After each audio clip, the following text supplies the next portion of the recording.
আপনি যত অপচয় করবেন আপনার তত বেশি বিল বাড়বে।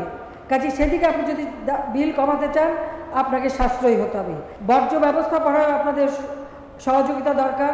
যেখানে সেখানে যত্রতত্র ময়লা না ফেলা, নির্দিষ্ট জায়গায় ফেলা, এবং সিটি কর্পোরেশনকে এটাই বলবো যে নির্দিষ্ট জায়গায় ফেলে সেই ময়লাগুলির জন্য সংগ্রহ করে যেগুলি যথাযথ ব্যবস্থাপনা করা, যাতে শহরটা পরিষ্কার পরিচ্ছন্ন থাকে।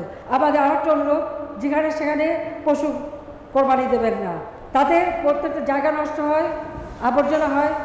সেই ক্ষেত্রে আমার সিটি কর্পোরেশন না, সারা বাংলাদেশে আমার এটা নির্দেশ রয়েছে, এবং আমি এটা আরও উদ্যোগ নেব যে প্রত্যেক জায়গায় কোরবানির জন্য, পশু কোরবানির জন্য আধুনিক প্রযুক্তি সম্পন্ন ব্যবস্থা রাখতে হবে।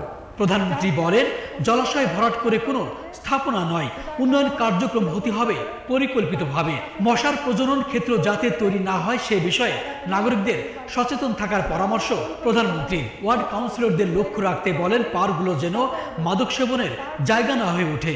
যখন পার্কগুলি করা হয় খুব সুন্দর, কিছুদিন পরে দেখা যায় যে সে পার্কে বাচ্চাদের খেলার জিনিস নষ্ট, ময়লা আবর্জনা, আড্ডাখানা অথবা মাদক সেবনের জায়গা হয়ে যায়।